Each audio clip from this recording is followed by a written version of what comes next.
Hello, everyone. I'm Marc Steiner here on the Marc Steiner Show on the Real News Network. Great to have you all with us once again. Well, these events of the last week, from the Georgia election to the attack on the U.S. Capitol, they were just stunning. I mean, they were stunning in their polarity and in their interconnectedness. And both events could be a clear harbinger of what we might face in the coming months, perhaps even years. Let's take a step backwards. Being a black minister and a Jewish documentary filmmaker will represent Georgia in the United States Senate from the heart of the Confederacy, which can blow your mind symbolically. Within hours of this, a racist, anti-Semitic, right-wing mob was allowed to take over and ransack the Capitol building in Washington, D.C. Now, I say allowed. Why do I say allowed? I say allowed because you have to ask the question, where were the police in all of this? Why were only 4/5 of the Capitol Police ready to roll? Why was a mob able to walk so freely and create all this destruction in what's supposed to be a safeguarded national monument and the U.S. Capitol? Now, can you imagine if this was BLM storming the Capitol? How many dead bodies there would be across the Capitol? Now, what does all this say about the coming political struggle? Where does it lead us from here? Where do we go now? I mean, if you go back to Georgia for a moment, the left, black voters, suburban white middle-class voters won in Georgia. But what does that really mean? And are we ready for an armed right wing backed by a large number of Republican elected officials? The inauguration of President-elect Joe Biden is a week away. And what could happen on that day? Well, Republicans are experiencing a fierce internal battle of what happens to their party after Trump leaves. It's like the center right versus the far right. The Democrats are also in a pitched battle, internally torn, between the neoliberal wing and the growing progressive wing of their party. So for both within and beyond the politics of the Democratic Party and establishment politics, what does the left do? What does it have to offer? What does the future portend? And what happens if the Democratic House votes to impeach Donald Trump again? Well, today we're joined by three people. I think they're all brilliant guests, and really I've talked to all of them individually, separately. It's great to have them all on the panel together. We are here with Jerome Scott, who is a veteran revolutionary activist, organizer, author, and speaker. He's one of the founding members of the League of Revolutionary Black Workers, which organized in the auto plants in the 60s and 70s in Detroit before making his journey to Atlanta, where he is a founding member of Project South, founding director as well, and former director of Project South, the Institute for the Elimination of Poverty and Genocide in Atlanta, and is a founding member of the League of Revolutionaries for a New America. We're also joined by Jacqueline Luqman. Jacqueline Luqman is co-host of By Any Means Necessary on Radio Sputnik. She's editor-in-chief of the Luqman Nation. She's a longtime host, contributor, and fan favorite here at The Real News. And rounding up, we have John Feffer, who's director of Foreign Policy and Focus at the Institute for Policy Studies. He's an author of numerous important books, including his latest, which is called The Pandemic Pivot, a report from the Institute for Policy Studies, the Transnational Institute, and the focus on Global South. And also he's a fiction author. Two of my favorite books he wrote are Splinterlands and Frostlands, two great dystopian novels. And who knows, this could be a dystopian world we're talking about. So folks, we can have a free-for-all here, just join in. But let me just start by this way. Jerome, I'd like to start just because you're in Georgia. And you and others were part of this effort that took place there. So I want to kind of focus for a moment just on what happened in this Georgia election. How significant was it, given these are centrist Democrats, these are Democrats, but the having a black man win in Georgia, this rise taking place was the Stacey Abrams organization that led us to this storming of the Capitol. To me, they're really connected. So talk a bit about what you all did in Georgia and what the significance of this is. Well, first of all, I think it's important to recognize that this didn't happen overnight. You know, there's been a long grassroots working class struggle to develop to the level where we could overcome the hundreds of years of voter suppression. You know, because you got to realize that voter suppression started the moment Reconstruction was defeated, you know, in one way or another. So we're talking about a good 100 and some odd years of them developing their skills at this voter suppression thing. And so we've been organizing for years. Now, in the last 10 years, there's been a concentrated effort to register all of mainly Black and brown folks throughout Georgia to get them registered just to get up to the level that we would need to actually challenge, the really the political system that was once all Democrats and are now all Republicans. So it's not the parties that we're dealing with. We're really dealing with the system. And so, and people have testified to all that.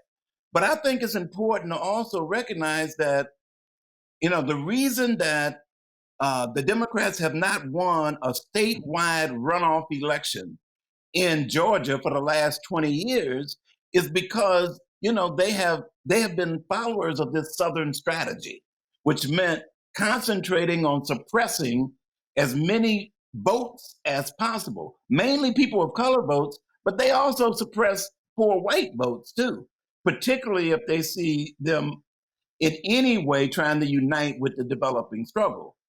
But the ingredient that was different this time that we didn't have before was the energy from the struggles that took place throughout the summer. The moment George Floyd got murdered by the police and the reaction throughout the world about that, that energy is what pushed the voters in Georgia and all over this country, to come out in record numbers, along with all the organizing that we've been doing for years. But that's the most important thing that we should put into the whole equation. So I'd like y'all also, Jackie and John, to jump in on this too, just for a minute. The significance of this in terms of it's symbolic for a lot of people because of what the South means, what happened in the South, because of the right-wing nature of the opposition that's so intense in places like Georgia, what's happening in North Carolina as well, and other places. So I'd like to hear both your analyses of what you think the significance, or maybe lack thereof, is for this election. Jackie, jump in, and John, jump in. Jackie, go ahead.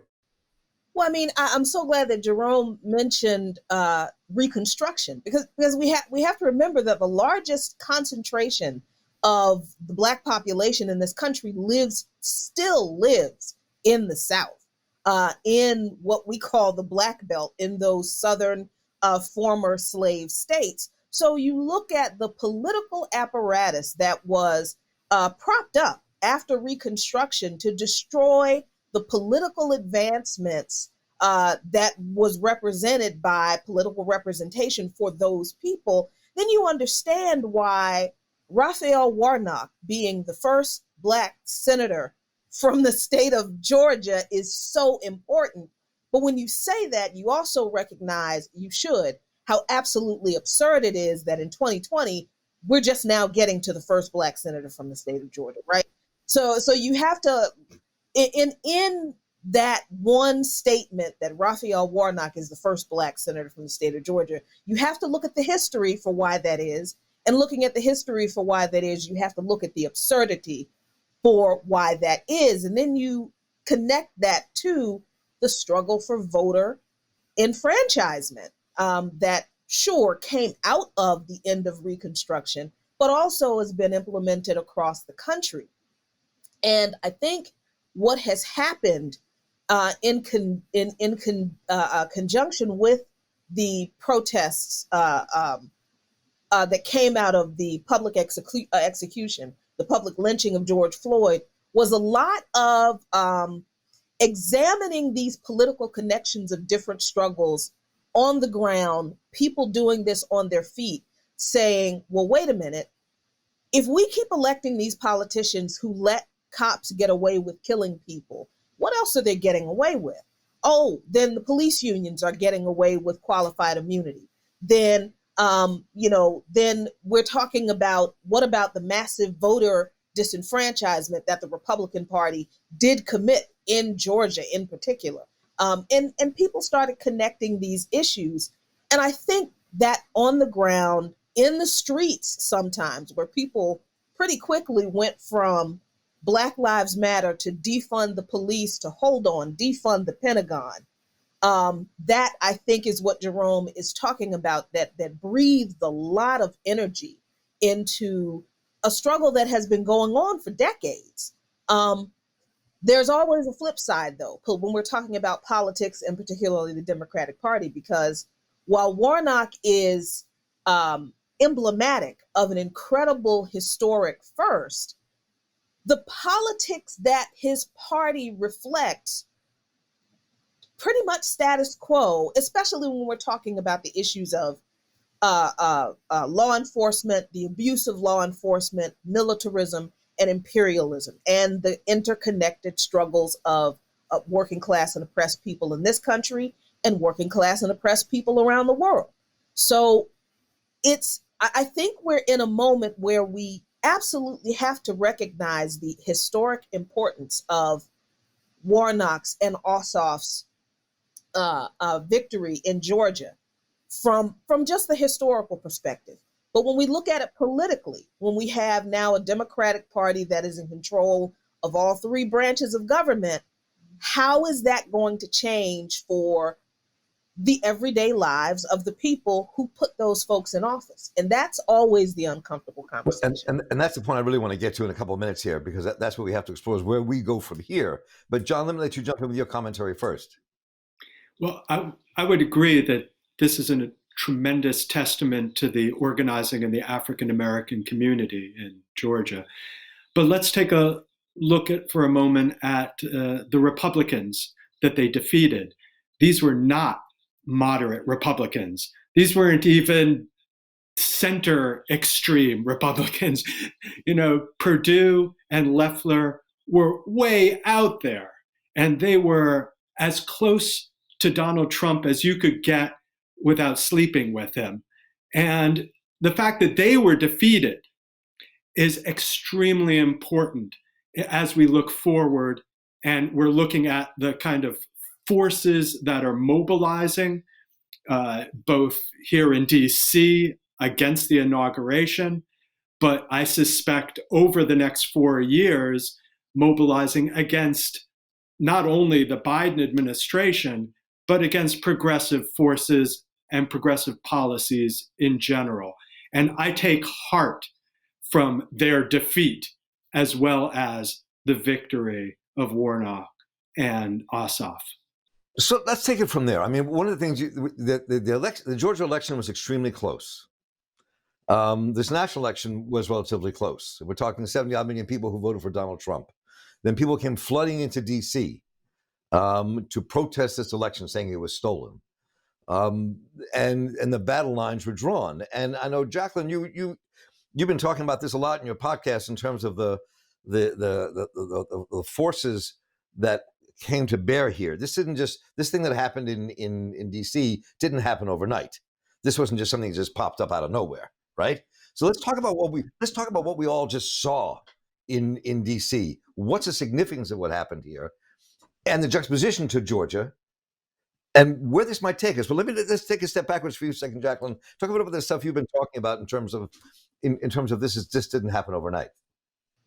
Yeah, I mean, I think the thing that's interesting to me about the response to what happened at the Capitol, and I got to be honest, I'm still having a problem with what word I use to call it, because it wasn't a coup, because and it wasn't an attempted coup, because the United States is good at coups, right? So the United States government is good at using military or violent force to seize control of the legislature. This was not done here. Even if they felt like they wanted to interrupt the declaration of the Electoral College votes, legally, constitutionally, procedurally, they really wouldn't change anything. So there wouldn't have been a seizure of any legislative process in that regard. And, the whole Electoral College thing, that's a whole nother argument about the invalidity and the undemocratic nature of that process. But what happened at the Capitol should not have shocked people the way it did if people actually listened to Black, brown, working class, and poor activists before now, because this violence is American. It is America. And it is the only thing that was different about this particular act of violence is that it was committed, it was directed toward the U.S. Capitol, the so-called bastion of American democracy. People are calling it sacred. I have no idea why, but that's people's opinion. Okay, fine. But I mean, I guess there's some nice pricey pieces of art in there or whatever, but sacred, no. But that basically is the only difference. They desecrated a federal building that some people hold sacred as a symbol of so-called American democracy, and they, scared some legislators, as opposed to the everyday violence that people who look like me and Jerome and people who are Jews and people who are LGBTQ and trans people and disabled people, that the regular everyday violence that we encounter from folks like them all the time and have been. So I feel like I can't help but repeat what Malcolm X said that got him in so much trouble with the Nation of Islam when President John F. Kennedy was assassinated. This is the chickens coming home to roost. There is nothing else. People are saying, "Oh, this isn't America." Yes, it is, and we've been telling people that this is America for a long time, but people didn't want to believe it because these things never happened to them. Now it has, and now everybody wants to take it seriously. So let me pick up on that point. And Jerome and John, please, this is where I'll jump in on this. I mean, that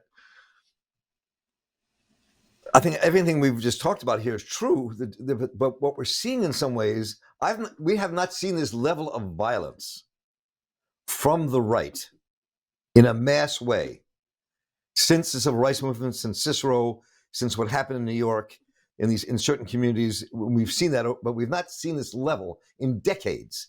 I mean, this is a mass turnout of people, not all of whom invaded the Capitol, but this is emblematic, and all these very far right groups that were there, the Proud Boys and the rest of them that were there. This to me seems there's a tipping point here in the struggle for the future of America. Or am I making too much? Go ahead, Jerome. I'll let you jump in, and then John, please jump in. No, I just think it's important for us to look at this in a holistic way. I mean, for years now, there has been developing a fascist movement in this country. There is a section of the ruling class that believes that in this moment where we see capitalism going through a transformation, from an industrial-based productive system to a technological-based industrial system, control and leadership is in the process of also changing, because those in charge of high tech, they're struggling to take over the whole country. And the industrialist is fighting back. And a section of them thinks that during this transition, it is important that they maintain control of the state apparatus.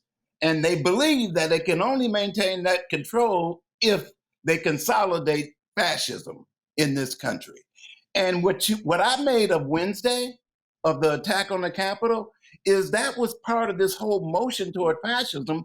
But what the fascists learned from that is where's their developing social base for fascism? Because you can't sustain fascism unless there's a certain level of people within this country that support it and is a part of it. They're looking at this film just like we are and saying, okay, we have this developing social base. It is possible for us to consolidate that base, and then we can move toward consolidating fascism in this country. That's what I make of what happened on Tuesday.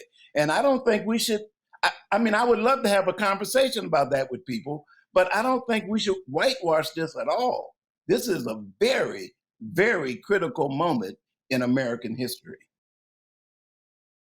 Well, I would definitely agree with that. I mean, the consolidation was supposed to happen with the election of Donald Trump. I mean, he was the person that the far right was waiting for, the second coming for the far right. But it was also a paradox, because here he is, the head of state. So at a certain level, there was no need to take over the Congress. There was no need to take over federal agencies. it's the reason why the Unite the Right rally fizzled.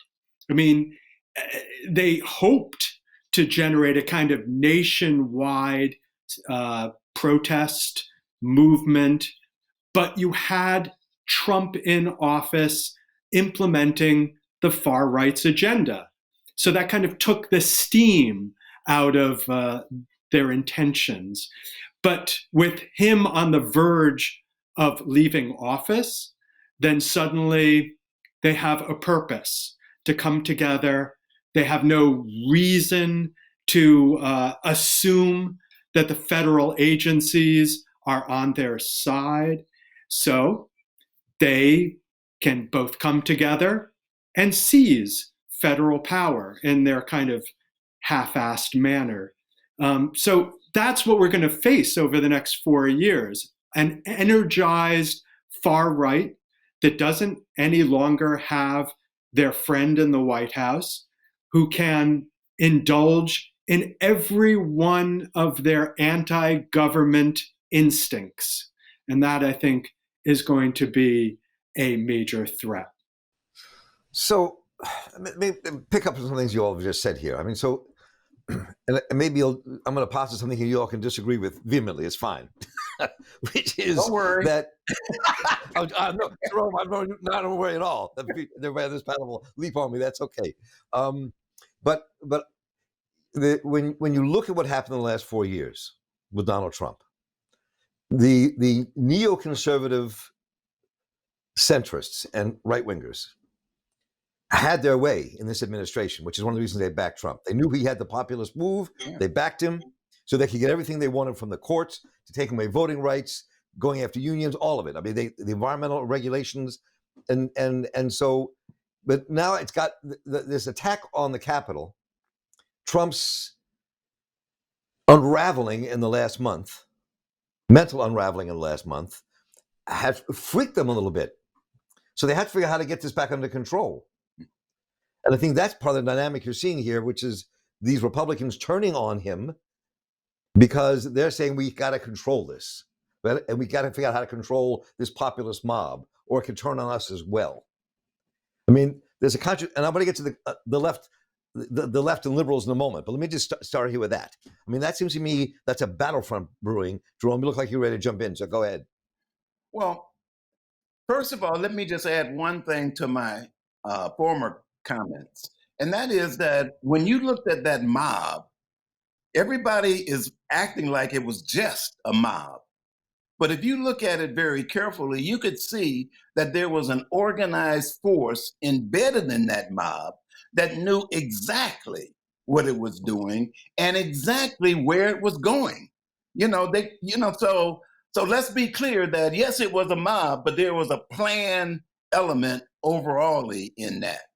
And okay, to your point, Mark, Trump is insignificant to the section of the ruling class that want to move toward fascism. He was just an instrument. They didn't expect him to win in the first place, but once he did, they decided, okay, he's a good vehicle to use to move our motion more and more toward a fascist consolidation. It's not consolidated yet. We still have time, and we can still stop it. But he's not significant, and so yeah, they're turning on him. They're turning on him because because he has flipped out, and he was never really that capable in the first place. It's not like he was this great capable president and now he's lost his mind. No, he was not that capable in the first place. But they rode him until they used him up. And now they're going to discard him. But the threat of fascism is still present, and that's the thing. I mean, I really think it's important that our audience don't think that Donald Trump was the leader of the fascist movement. He was a tool of the fascist movement, and that fascist movement got stronger as the result of Wednesday. Mm-hmm. I cannot disagree with that. And I'm glad that, Jerome, you said that Donald Trump, he wasn't even capable of being the leader of the fascist movement. And I think this moment, and this is a really difficult conversation for me to have, because people have always made Donald Trump the focus of their terror. Oh my God, Donald Trump is, he's a fascist president. No, Donald Trump was an opportunist, circus barker, reality show con man. That's what he always was. And I mean, the system, the corporate backed system, was happy to use him to do exactly what you said, Jerome. But we need to understand that the corporate backed system has been using every president to do the exact same thing before Trump came into power, because I can't see how people can be so terrified of Donald Trump when they don't remember. I don't know how people don't remember, but when they don't remember the fascist crackdown of Occupy Wall Street under Barack Obama. And people do not realize that the current or incoming president is about to nominate Victoria Nuland for Undersecretary of State, I think. And this is a woman who went to Ukraine and met with fascists to overthrow the democratically elected president of Ukraine at the behest of the United States government under Barack Obama. The imperialist insurrections and coups of Libya, of Iraq, that the United States government has. We have an interesting view of what fascism is and is not. And it's a very Eurocentric view. It's a very, fascism is only Nazi brown shirts and crystal knocked and swastikas, when fascism really is what the United States government has been doing with allowing the 1033 program to proliferate military weaponry to local and state police so that it can be unleashed on people who are expressing dissent from Ferguson to Standing Rock. Fascism is when the government decides that it can coordinate with private social media platforms and gather your data without your consent, and you don't even know it. So we have to be clear that the things that shock us, that we think are like the worst thing to ever happen, yeah, they are terrible, they are bad, but they are happening because we've ignored the everyday fascism for so long, and the media is a big part of that. But I think this goes to what you were saying, Mark, a little bit earlier about how the liberal faction of the government plays into this expanding fascism just as much as the Republicans are doing it outwardly. John? I wouldn't be so quick to say that Trump has been discarded. I mean, the RNC, the Republican National Committee, basically closed ranks around Trump after this set of events of last week. The only thing that will give them pause are the polls.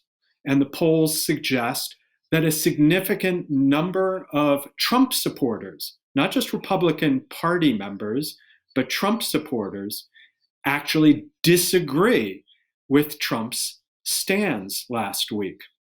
And as long as there is a significant decline in popular support for Trump, then the Republican Party will get rid of him. But as long as there is, some continuing nostalgia, some expectation that there will be a return, a political resurrection, if you will, of Trump, then he won't be discarded by the Republican Party. I mean, I tend to see this in religious imagery because so much of Trump's support comes from the evangelical community. And he is held up as the apotheosis of everything that the far right has wanted. And he is also a perfect vehicle for, as you said, achieving what the Republican Party has wanted in terms of judicial appointments, tax cuts, deregulation, and so forth. So let's talk a bit about what the future might bring here with all this. I mean, I'll posit something again here. I mean, I think that there's, I don't think that the capitalists or people who people call the ruling class are any more united than the working class are, than the Black community is, than the Jewish community is, than anybody is. I mean, they're all riven with different ideas about what should happen next and how they get there and how to maintain power, how to fight power, how to access power. So if you look at what's going on inside the Republican Party and this rise of this really powerful populist neo-fascist movement in this country, that could be a plurality of people, especially in white America. And you look at also what's happening inside the Democratic Party, where this upsurge of young people who actually believe in socialism, seeing the progressive wing of the Democratic Party standing up and pushing, and the internal contradictions there inside the Democrats are as deep as they are among the Republicans. And so these and we're still in the midst of COVID. Yeah, yes. On top of all that, Don't forget right? that. And so the question, and none of us has a crystal ball here, but let's talk about what happens next. Those different forces at play. And with people who are on the progressive end of the spectrum and the left, the response should be people inside the Democratic Party, outside the Democratic Party, fighting and in all these different kind of different movements coming into these kind of contradictory clashes. So where do you think we go from here? Where does it go from here? John, I'm going to let you jump off of this one first. Well, I think, first of all, there are some important political fights that are going to come up. And when I say political, I mean distinguishing between the different factions within the Democratic Party and within the Republican Party. I think lumping the entire Republican Party and centrist Democrats as fascists or simply the ugly face of the ruling class, it may have some truth to it, but it doesn't help us understand the kind of political fights that are coming toward us. So, for instance, in order to appeal to the 75 million people or so who voted for Trump and who, apart from their racism or the other ugly aspects of their reasons for voting for Trump, they are definitely responding to some of the same dissatisfaction that the left here in the United States and elsewhere in the world has often capitalized on, namely the fact that they're getting a raw deal economically, that they don't feel that the government is responsive, they feel belittled. And I think it's possible for progressives and the Democratic Party to reach out to those folks. And I would put front and center the Green New Deal. I wouldn't call it that because it's not going to get majority support even within the Democratic Party under that title, but I would call it a jobs plan. And anybody who votes against it is going to be anti-job. And so that's going to be, I think, an essential political fight that's ahead of us. If we go to foreign policy, an essential political fight is whether the United States participates in an equal way in world affairs. And let's start with COVID-19. After turning its back on the World Health Organization and on international cooperation in general, the Trump administration burned a lot of bridges. And you could say, hey, that's the way the United States is in essence. But if we're talking about politics, that's going to be a fight. How the Biden administration basically reintegrates to some degree the United States in the international community. And I hope, and this is the political fight, builds international cooperation for such things as a people's vaccine or equitable distribution of the vaccine and international cooperation for dealing with global threats like pandemic, like climate change, like economic inequity and racial injustice all around the world. Well, I heard, I don't know how exactly was, so no way.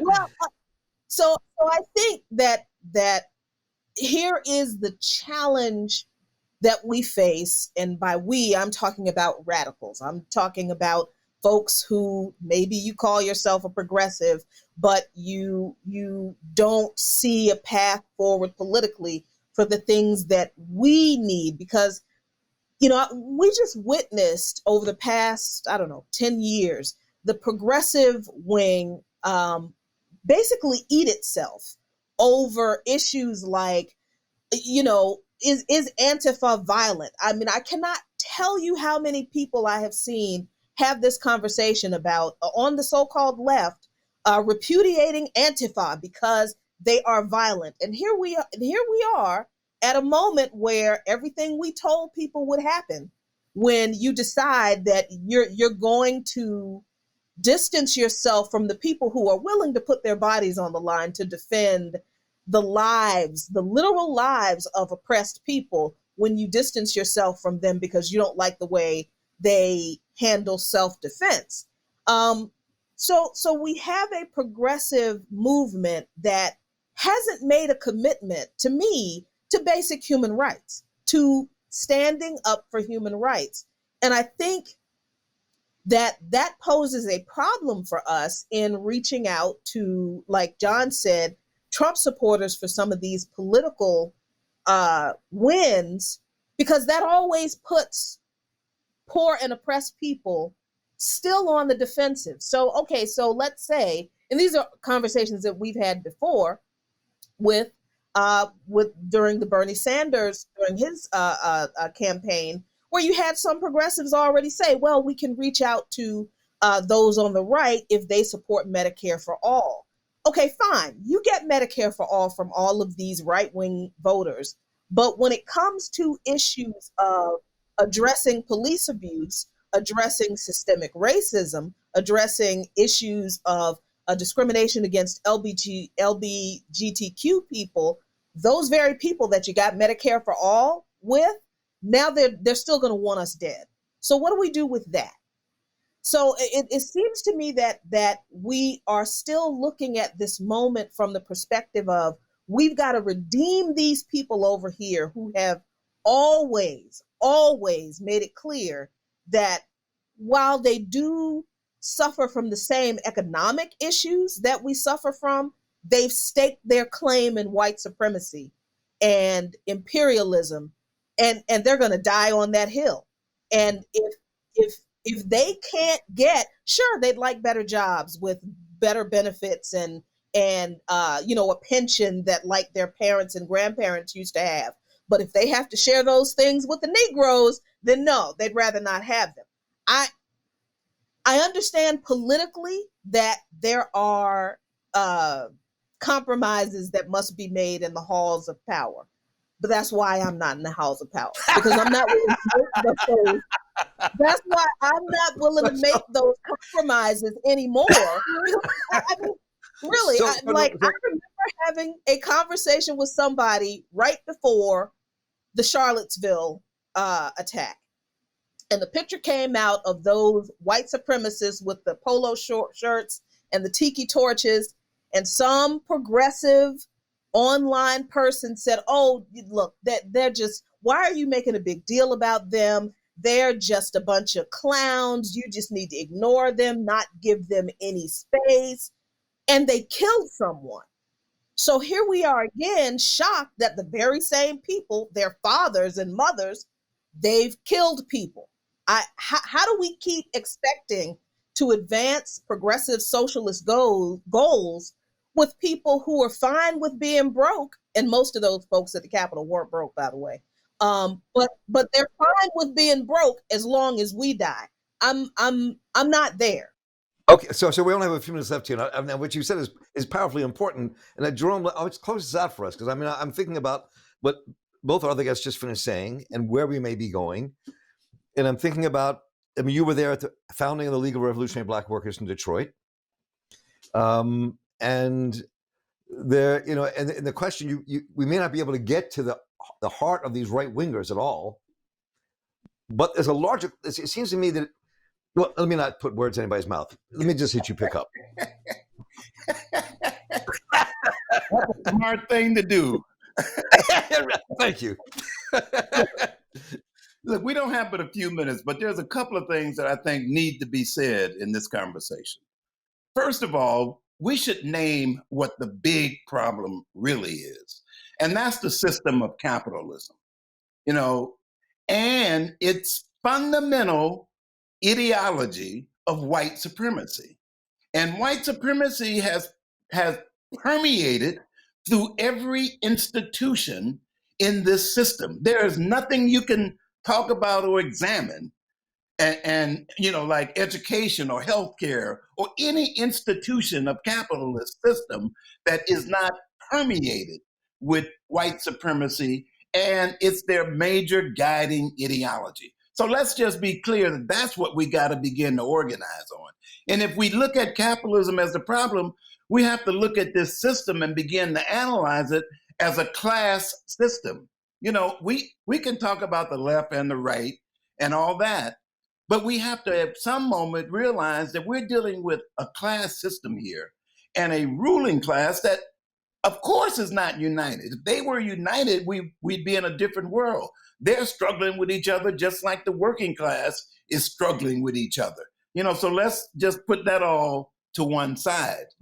The major thing that I think we should do, one other point I think I should make is that I believe the political parties, the Republican Party and the Democratic Party, is on a road to a major split.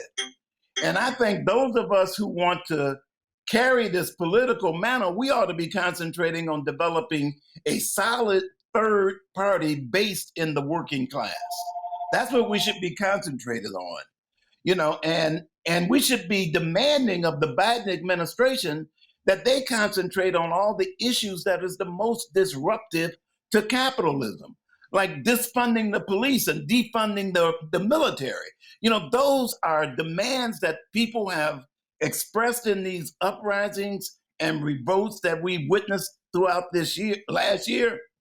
And we should be concentrating on making our politicians deal with those kind of substantive tactics, and so, because I believe in the final analysis, we have to move toward a fundamental transformation of this system and this society. So I wish we had a great deal more time, because I think we're hitting a point now that we have to come back to. Maybe the three of us will do it, the four of us, to really dive into what this next phase means and where we go. And maybe that's a post-inauguration discussion to see what unfolds and where the next steps take us. This has been a great discussion, and I do appreciate the work the three of you do. All really connected with very different work that's really critically important. And it's good to have your voices here. We have Jerome Scott, Jacqueline Luqman, John Feffer. Thank the three of you so much. It's been great to have you here on the Marc Steiner Show on the Real News Network. This is really good. And so we will be back in touch. And hey, folks out there, write to me here, Marc with a C at therealnews.com. You see that across the screen. You'll know how to do it. And just let me know what you think about this discussion, where you want to take these discussions. What are the stories happening in your community you want us to talk about? How does that affect everything that's going on in this country and across the globe? Because you're listening to us from all over the world. So please be in touch. Let us know what you think. And again, thank our guests. And I'm Marc Steiner here for the Real News Network. Thank you all for watching. Let us know what you think, and take care.